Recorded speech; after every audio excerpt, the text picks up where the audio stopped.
Hello guys, I am advocate Dishank from futuristic academy. आज हम पढ़ने जा रहे हैं ऑफेंस अगेंस्ट फॉल्स एविडेंस, यानी कि अगर आपने कोर्ट में अगर फॉल्स एविडेंस दिया है तो आपको क्या क्या पनिशमेंट होगी और कौन से सेक्शंस लगेंगे, आज हम वो डिस्कस करेंगे। तो लेट्स स्टार्ट।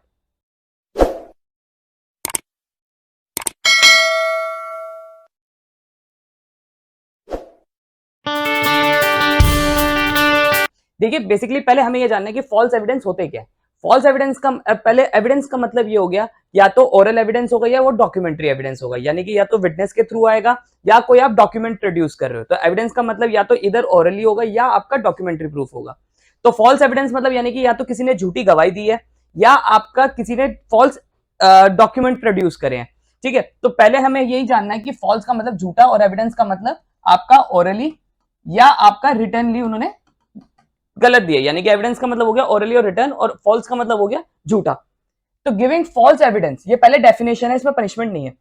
अगर कोई आपका लीगली बाउंड है कि वो आपका इंफॉर्मेशन बिल्कुल ठीक देगा और वो ऑन ओथ देगा। ऑन ओथ का मतलब होता है शपथ लेना। शपथ लेना जैसे आपने देखा होगा, कई मूवीज में भी देखा होगा कि वो गीता पे हाथ रख के कसम खाते हैं। तो बेसिकली शपथ लेने का यहाँ पर ये मतलब है कि आपने जज के सामने या आपने कोई एफिडेविट में लिख के दिया है कि मैं जो बोलूंगा सच बोलूंगा। तो बेसिकली इसका मतलब यही होता है। आप कोई भी कोर्ट में आजकल ये प्रैक्टिस नहीं होती कि गीता में हाथ रखेंगे या कुरान पे हाथ रखवाएंगे। आजकल ऐसा नहीं होता। ऑन ओथ का मतलब सिंपल सा ये होता है कि आपने ये बोला है कि डिक्लेयर करा है कि मैं जो बोलूंगा सच बोलूंगा। इतनी बात बोलने पे आपका ऑन ओथ होती है। तो whoever being legally bound by an oath or expression by provision, यानी कि अगर कोई लीगली बाउंड है यानी कि कोर्ट के सामने लीगली बाउंड हो गया। और प्रोविजन का मतलब है, प्रोविजन का मतलब होता है कोर्ट में एक चलता है evidence by the way of affidavit, यानी कि आप जो एविडेंस दे रहे हैं वो आप एफिडेविट के थ्रू दे रहे हैं। ठीक है, तो ये बेसिकली आपका सिविल केसेस में ज्यादा होता है। तो उसमें भी आपका क्या ये चलता है कि ऑन ओथ होता है, वो सारा आपका ओथ कमिश्नर अटेस्ट करता है और उसके बाद वो आप डिक्लेयर करते हो कि मैं जो बोलूंगा सच बोलूंगा। अगर आप झूठे पाए गए, आपने उसमें अपने कुछ भी, अगर जैसे मान लीजिए ऐसे होता है वो थोड़ा सा, ठीक है, उसमें आपने बोल दिया I declare this this this this this this, जो भी आपने इंफॉर्मेशन दी है।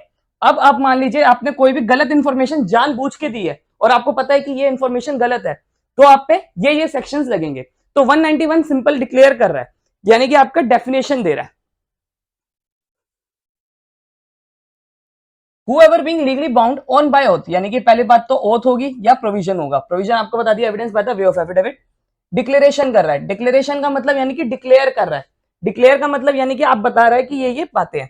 अगर झूठी पाई गई, फॉल्स और डज नॉट बिलीव ट्रू, यानी कि अगर उसकी बातें झूठी पाई गई और किसी कोई सबूत मिला कि वो आपका फॉल्स एविडेंस है या आपका कोई उसने बिल्कुल सच नहीं बोला है, तो उसको सजा मिलेगी।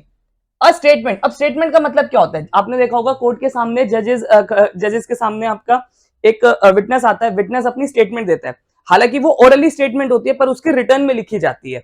ठीक है, तो पर वो ओरल एविडेंस ही ट्रीटेड करे जाते हैं। तो अगर मान लीजिए स्टेटमेंट का मतलब यहां पर दे रखा है वर्बली, यानी कि वो बोलेगा वर्बली, लिखा उसे राइटिंग में जाएगा पर वो ओरल में ही आएगा। अगर वो कोई चीज झूठ बोलता है, अगर वो उसकी कोई झूठ चीज झूठ मानी जाती है, उसी को हम फॉल्स एविडेंस कहते हैं। बेसिकली सेक्शन 191 ये कहता है। पनिशमेंट इसकी आगे दे रखी है। अब है आपका सेक्शन 192। सेक्शन 192 क्या कहता है? अब देखिए, फैब्रिकेटिंग का मतलब, फैब्रिकेटिंग का मतलब हो गया कि बनाना, यानी कि फैब्रिकेटिंग किस चीज का? फॉल्स एविडेंस बनाना, यानी कि आप झूठे एविडेंस बना रहे हैं। ठीक है, जैसे कि मान लीजिए ये पेन है, ये पेन मैंने किसी के यहां से चोरी किया और किसी एक दूसरे आदमी की जेब में डाल दिया, तो मैंने ये क्या करा है कि फैब्रिकेटिंग कर रहा हूं, यानी कि अब ये जो पेन है ये एक एविडेंस के तौर पे है और ये मैंने दूसरे की जेब में डाल दिया, यानी कि अब इल्जाम किस पे आएगा? उस पे आएगा। तो यहां पर मैंने क्या करा? फैब्रिकेट करा, यानी कि चीज रची है और कैसी रची है? झूठी रची है, यानी कि मैंने कोई झूठे सबूत रचे।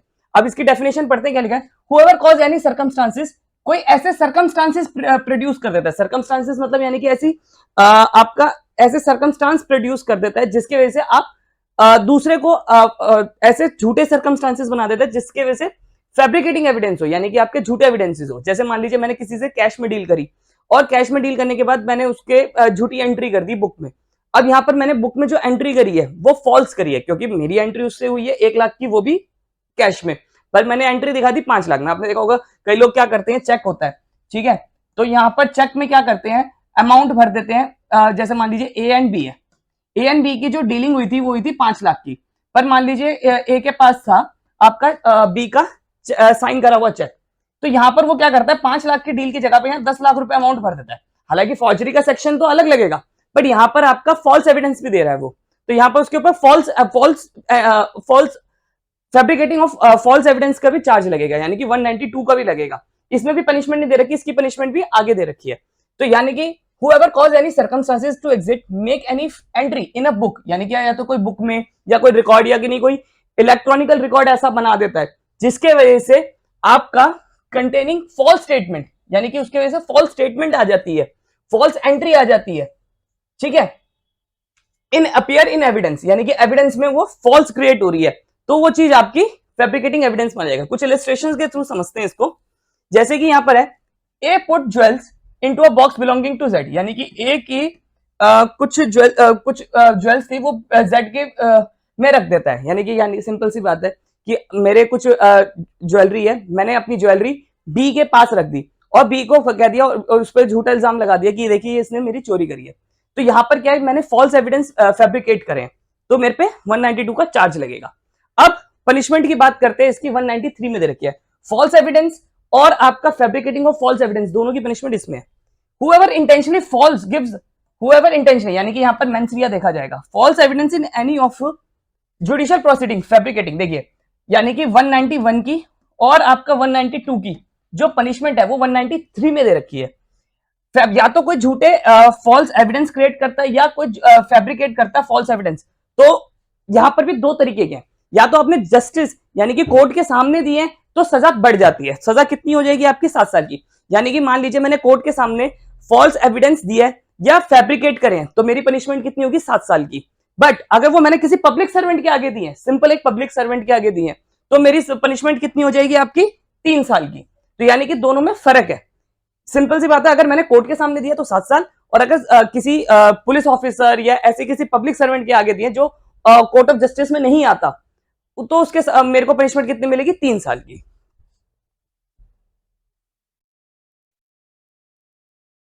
अब आते हैं सेक्शन 194 में। सेक्शन 194 क्या कहता है कि गिविंग और फैब्रिकेटिंग फॉल्स एविडेंस, या तो आप दे रहे हैं या रच रहे हैं क्या false evidence, intent to procure conviction of a capital punishment. देखिए कैपिटल पनिशमेंट का मतलब है फांसी की सजा, ठीक है, तो यानी कि अगर मान लीजिए मैंने कोई दिया कोई झूठी गवाही दी है या मैंने कोई झूठा एविडेंस रचा है किस पनिशमेंट में, जिसकी डेथ पनिशमेंट है, जैसे मर्डर में मान लीजिए मैंने मर्डर में कोई किसी को फंसाने के लिए झूठी गवाही दे दी या झूठा कोई फैब्रिकेटिंग एविडेंस रच लिया, यानी कि कुछ ऐसी चीज रच ली जो उसके अगेंस्ट में जा रही है। हालांकि आपको अभी मूवीज के थ्रू भी समझाएंगे कि क्या क्या होता है, ठीक है। तो convicted which is capital by the law of time being in force shall be punished with imprisonment for life, यानी कि मान लीजिए ये ए है, ए ने मर्डर के केस में, क्योंकि मर्डर की जो सजा है वो आपका डेथ पनिशमेंट कैपिटल पनिशमेंट में यानी कि डेथ तक है, ठीक है, इसमें इसने फॉल्स एविडेंस दे दिए, तो इसको कितनी सजा मिलेगी, आपका मिलेगी इसे punish with imprisonment for life, यानी कि इसे लाइफ इंप्रिजमेंट भी मिल सकती है, रिग्रेस इंप्रिजमेंट टर्म विच में भी एक्सटेंड 10 ईयर्स, यानी कि 10 साल तक की दे सकते हैं। यानी कि सिंपल सी बात है, अगर मैंने मर्डर की 302 में अगर मैंने फॉल्स एविडेंस दी है या फैब्रिकेट गिविंग एविडेंस यानी कि फॉल्स एविडेंस दिए या आपका फैब्रिकेट करें, तो मुझे पनिशमेंट कितनी मिल सकती है, आपका highest to highest life imprisonment भी मिल सकती है। बट अब मान लीजिए मेरी झूठी गवाही देने की वजह से या फैब्रिकेटिंग एविडेंस रचने की वजह से सामने वाले पर्सन को मौत हो जाती है, यानी कि उसको डेथ पेनल्टी उसकी एग्जीक्यूट हो जाती है, यानी कि उसे फांसी पर लटका दिया जाता है, तब मेरी पनिशमेंट क्या हो जाएगी, तब मेरी पनिशमेंट आपकी एनहेंस होकर डेथ भी हो सकती है। लेकिन क्या लिखा हुआ है, इफ अ इनोसेंट पर्सन, यानी कि इनोसेंट पर्सन कौन था, जिसको मैंने फंसाया, ठीक है, बी कन्विक्टेड, वो कन्विक्टेड हो जाता है यानी कि गिल्टी होल्ड हो जाता है, और एग्जीक्यूट भी हो जाता है यानी कि उसको फांसी पर लटका दिया जाता है।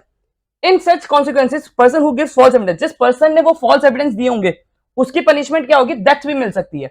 यानी कि मान लीजिए मेरी झूठी गवाही की वजह से सामने वाला पर्सन जो है उसे फांसी की सजा भी हो गई, तो मुझे डेथ की पनिशमेंट भी हो सकती है। देखिए पहले क्या था कि सिर्फ गवाही मैंने दिया पर उसे अभी तक सजा हुई नहीं है, यानी कि उसे डेथ पनिशमेंट एग्जीक्यूट हुई नहीं है, तो मुझे लाइफ इंप्रिजमेंट की सजा मिलेगी, ज्यादा से ज्यादा 10 साल तक की मिलेगी। बट जब उसे एग्जीक्यूट हो गया, वो फांसी पर लटक गया, तो मेरी पनिशमेंट जो है वो डेथ तक भी हो सकती है, ठीक है। 194 सेक्शन ये बात करता है। अब बात करते हैं हम सेक्शन 195 क्या कहता है। 195 ये कहता है आपका कि गिविंग और fabricating false evidence intend to procure conviction of punishment imprisonment for life, यानी कि सिंपल सी बात है 194 बात करता है आपका कैपिटल पनिशमेंट में। अगर मान लीजिए मैंने कैपिटल पनिशमेंट में फॉल्स एविडेंस दिया है तो होगा। और सेक्शन 195 दूसरी ये कहता है कि किसी भी आपने अदर देन दी कैपिटल पनिशमेंट को छोड़ के आपने किसी में उसमें फॉल्स एविडेंस दिया है तो क्या सजा होगी, उसमें आपकी सजा होगी 7 साल तक की। यानी कि मान लीजिए मैंने किसी भी में दे दिया, 326 के केस में दे दिया, 326 में दे दिया, 325 में दे दिया, यानी कि ग्रीवियस हर्ट में दे दिया या एसिड अटैक में दे दिया, किसी भी ऐसे ऑफेंस में जिसकी पनिशमेंट कैपिटल डेथ पनिशमेंट नहीं है उसमें मैंने दे दिया तो मेरे कितनी पनिशमेंट होगी, 7 साल तक की पनिशमेंट होगी। अब आते हैं 195A। 195A को नया इंसर्ट करा गया था इस आईपीसी में। इसका मतलब यह है कि अगर मैंने किसी को धमकाया है और मेरी धमकाने की वजह से उसने झूठी गवाही दी है तो सजा मुझे मिलेगी। क्या कहता है, whoever threaten, यानी कि कोई पर्सन है, यहां पर हम अज्यूम करते हैं ए जो है वो थ्रेटन करता है अनदर विद एनी इंजरी, यानी कि वो ए जो है वो किसी बी को थ्रेटन मतलब धमकी देता है कि मैं तेरी प्रॉपर्टी तोड़ दूंगा या बच्चे को मार दूंगा, कुछ कर दूंगा, ठीक है, और तू बदले में सी के खिलाफ झूठी गवाही दे, और वो दे भी देता है, तो मुझे कितने साल की सजा मिलेगी, यानी कि ए को कितने साल की सजा मिलेगी, आपका डेथ और imprisonment for more than 7 years, यानी कि अगर 7 साल तक की भी सजा मिल सकती है। और अगर उसने अगर मौत की सजा में यानी कि कैपिटल पनिशमेंट में थ्रेटन करा है किसी पर्सन को तो उसको डेथ पेनल्टी भी मिल सकती है। मान लीजिए मैंने किसी को बोला कि नहीं तू इस मर्डर केस में झूठी गवाही दे और उसने वो झूठी गवाही दे दी तो कितने साल की सजा होगी, मुझे डेथ पनिशमेंट भी हो सकती है। अब आते हैं सेक्शन 196 यूजिंग एविडेंस नोन, यानी कि आप एविडेंस को यूज करते हो करप्टली और अटेम्प्ट, यानी कि देखिए यहाँ अटेम्प्ट के लिए अलग इसी में सेक्शन बना रखा है तो इसमें 511 का डिस्कशन नहीं होगा। यानी कि using evidence not to be false, यानी कि आप जानते हैं कि ये फॉल्स एविडेंस है तब भी आप उसे यूज कर रहे हैं। जैसे मुझे पता है कि ये पेन जो चोरी का पेन नहीं था पर तब भी मैं इसे यूज कर रहा हूं, कह रहा हूं कि नहीं यही चोरी का पेन था। अब यहां पर क्या है कि मेरे को पता होने के बाद भी मैं इस पेन को यूज कर रहा हूं तो क्या होगा, मेरे पे 196 का सेक्शन लगेगा और इसकी पनिशमेंट कितनी मिलेगी, जितनी वही पनिशमेंट मिलेगी जो 194 में बात करेंगे, जो आपकी फॉल्स या फॉल्स फैब्रिकेटिंग एविडेंस में सजा मिलती है। अब आते हैं सेक्शन 197 पे। सेक्शन 197 कहता है इशूइंग और सिग्नेचर। इसको आप ये समझिए जैसे कि मान लीजिए एक का अनसाउंड माइंड का सर्टिफिकेट बनाना है। अब डॉक्टर क्या करता है कि जानता है कि ये अनसाउंड नहीं है, यानी कि ये पागल नहीं है, तब भी वो आपका साइन करके कह देता है कि नहीं यही पागल आदमी है और इसको अनसाउंड डिक्लेयर कर दिया जाए, तो यानी कि उसे वो पनिशमेंट से बचा रहा है तो उस पर कौन सा सेक्शन लगेगा, 197। क्यों, क्योंकि उनका एफिडेविट जाता है, जो डॉक्टर आपका कोई एमएलसी बनाता है या कुछ करता है उनका साथ में एफिडेविट भी जाता है और वो साइन भी करते हैं कि नहीं, जैसे मान लीजिए ये एक एमएलसी है, ठीक है, एमएलसी है, एमएलसी पे एक डॉक्टर ने साइन कर दिया और वो ग्रीवियस हर्ट की इंजरी थी पर उसे सिंपल हर्ट में बना दिया, यानी कि वो इन एक्चुअली में वो कैसी थी, ग्रीवियस हर्ट की नेचर में थी और उसे सिंपल हर्ट बना दिया, तो क्या होगा, यहां पर डॉक्टर ने जानबूझ के करा है तो उस पर सेक्शन 197 लगेगा। अब आते हैं सेक्शन 198। अब देखिए 197 और 198 में ज्यादा फर्क नहीं है, बस यहां पर वो जब सर्टिफिकेट इशू कर देगा वही डॉक्टर या कोई पब्लिक सर्वेंट कोई भी हो XYZ जिसको ड्यूटी थी कि वो नहीं करेगा और साइन करके वो गलत सर्टिफिकेट बना देता है, तो जैसे मान लीजिए डाइंग डिक्लेरेशन होता है आपका एविडेंस एक्ट में 32 में, उसमें डाइंग डिक्लेरेशन जो रिकॉर्ड होता है वो एग्जीक्यूटिव मजिस्ट्रेट के सामने रिकॉर्ड होता है। अब मान लीजिए यहाँ पर एग्जीक्यूटिव मजिस्ट्रेट ने कुछ उसमें गलती कर दी और उसमें मतलब फॉल्स एविडेंस दे दिया और उसके बयान को चेंज कर दिया और उस पर साइन कर दिया।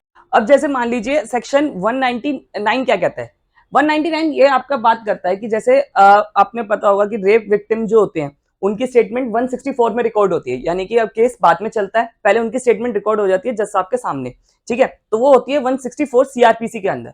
अब मान लीजिए एक रेप विक्टिम ने झूठी गवाही दी है, यानी कि उसने कहा कि ये कोई भी मतलब उसमें कोई ऐसी फॉल्स इंफॉर्मेशन दी है तो उस पर ये सेक्शन लगेगा। ये सेक्शन 199 कहता क्या है, कहता है कि whoever in any declaration, यानी कि देखिए 164 में वो डिक्लेयर कर रही है, ठीक है, मेड और subscribe by him, subscribe by him यानी कि उसने लिखित में दिया, which declaration any court public servant, यानी कि पब्लिक सर्व या तो कोर्ट के सामने या पब्लिक सर्वेंट के सामने, या तो कोर्ट के सामने, क्योंकि अब जो 164 की जो स्टेटमेंट रिकॉर्ड होती है वो आपकी हमेशा जज के सामने रिकॉर्ड होती है, और जो 161 की होती है वो आपका अदर देन दी कोर्ट होती है, यानी कि कोर्ट के अलावा होती है। ये 164 और 161 सीआरपीसी की बात हो रही है।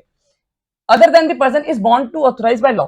बेसिकली सिंपल सी बात है, अगर कोई 164 की स्टेटमेंट या कोई ऐसी डिक्लेरेशन झूठी देता है, किसमें आपका फॉल्स इंफॉर्मेशन देता है, तो उसमें सेक्शन 199 लगेगा झूठी इंफॉर्मेशन देने पे। अब सेक्शन 200 क्या कह रहा है? 200 ये कह रहा है whoever corruptly uses or attempt to use as a true as a declaration, यानी कि मतलब सिंपल सी बात है 199 और 200 में सिंपल सा ये अंतर है कि वो डिक्लेरेशन उसे पता है कि वो झूठी है और उसे वो यूज भी कर रहा है। यानी कि मान लीजिए वो 164 की स्टेटमेंट को एज ए एविडेंस भी यूज कर रहा है, तो आपका 200 लगेगा। तो दोनों में फर्क ये हो गया, सिर्फ यहाँ पर दी है उसने गवाही तो उस पर 199 लग गया, और उसने वही स्टेटमेंट को यूज जब करा तो उस पर 200 लग गया। अब आपको कुछ इलस्ट्रेशन से समझाते हैं ये सारे सेक्शंस। देखिए, आपने जॉली एलएलबी 1 मूवी देखी 2 देखी होगी, तो यहां पर आपने देखिए ये जब इसका नार्कोटिक टेस्ट हो रहा था, तो ये जो डॉक्टर थी इसने इसके एविडेंस को चेंज कर दिया था। यानी कि अब इसने क्या करा कि एज ए डॉक्टर होने के बाद भी, यानी कि इसने सर्टिफिकेट भी इशू करा होगा। सर्टिफिकेट कैसे इशू करा होगा? जो नार्कोटिक टेस्ट होगा उसकी सारी स्टेटमेंट जो लिखी गई होगी, ठीक है, इसकी जो विटनेस है उसकी सारी जो स्टेटमेंट लिखी होगी, नीचे डॉक्टर ने साइन भी करा होगा। अब इसने यहां पर क्या करा? फॉल्स एविडेंस क्रिएट करिए, फैब्रिकेट करिए। तो इस पे कौन कौन से सेक्शन लगेंगे? सेक्शन 198, 193, 199, ये सेक्शन इसमें लगेंगे। अब आपने ये भी एक जॉली एलएलबी 2 में ही एक ये भी सीन है, इसमें क्या हुआ, यहां पर जो ये कादरी था, ये क्या करता है, एक तो कोर्ट के आगे झूठी गवाही देता है, तो इसलिए तो सेक्शन 193 तो लगेगा। साथ ही साथ में ये डॉक्यूमेंट्स भी नकली बनाता है, कि ये दिखाता है कि मेरा आधार कार्ड भी ये है, ऐसे ऐसे ये आधार कार्ड दिखाता है, और साथ में आपका ये उनको डिक्लेयर भी करता है। डिक्लेयर कैसे करता है? यानी कि एक पब्लिक सर्वेंट के आगे बताता है कि ये मेरी स्टेटमेंट है, यानी कि इसकी स्टेटमेंट जो थी वो 161 में भी रिकॉर्ड हुई होगी पुलिस के सामने, ठीक है। अब यहाँ पर ये क्या कर रहा है, ये झूठी गवाही भी दे रहा है, तो इसके ऊपर सेक्शन 193 और 199 लगेगा। अब आपको दिखाते हैं कि एफिडेविट में झूठ बोलने पे कौन कौन से सेक्शंस लगते हैं। देखिए, ये एक एफिडेविट का लास्ट में आपने देखा होगा एक इनकम एफिडेविट भी जाता है कोर्ट में, और आपका वैसे एफिडेविट भी जाता है। तो एफिडेविट पे झूठ बोलने के लिए क्या क्या सेक्शन लगते हैं? क्योंकि एफिडेविट हमेशा ये माना जाता है कि ऑन ओथ होता है। कोर्ट में प्रैक्टिस में अगर देखा जाए तो आपका जो एफिडेविट होता है वो एक ऑथ कमिश्नर से अटेस्ट होता है, यानी कि एक ऑथ कमिश्नर उस पर स्टैंप लगाता है, ठीक है, और उसमें नीचे एक वेरिफिकेशन में डिक्लेरेशन, देखिए यहाँ पर साफ लिखा हुआ डिक्लेयर, तो डिक्लेयर करता है वो कि जो भी ऊपर लिखा हुआ है, या तो जो भी प्लेंट में लिखा हुआ है या जो भी आपका कंप्लेंट में मैंने लिखा है वो मेरे को पता है और वो सब सच है, ठीक है। तो इसलिए जो भी मैं डिक्लेयर कर रहा हूं वो सच डिक्लेयर कर रहा हूं। अगर मान लीजिए वो उसमें झूठा पाया जाता है तो उसमें सेक्शन 191 आपका सिंपल डेफिनेशन की बात करता है, ठीक है। रीड विद सेक्शन 193, 209 जो अभी हमें आगे के सेक्शंस में पढ़ना है, और उसमें ये लिखा होगा 2 साल तक की या 7 साल तक की सजा भी मिल सकती है। और यहाँ पर देखिए 199 भी लगेगा क्योंकि वो डिक्लेयर कर रहा है, यहाँ पर डिक्लेरेशन, क्योंकि सेक्शन 199 कहता है कि अगर आप कुछ बात डिक्लेयर कर रहे हैं कि ये जो मेरी स्टेटमेंट है वो सही है, ठीक है, तो भी आप पे सेक्शन 199 लगेगा। अगर आपको मेरी वीडियो पसंद आ रही है तो चैनल को सब्सक्राइब करिए, साथ ही साथ में don't forget to ring the bell icon. और अगर आपको हमारे नोट्स की पीडीएफ फॉर्म चाहिए तो आप हमें फॉलो कर सकते हैं टेलीग्राम, इंस्टाग्राम और फेसबुक पे। Thank you so much.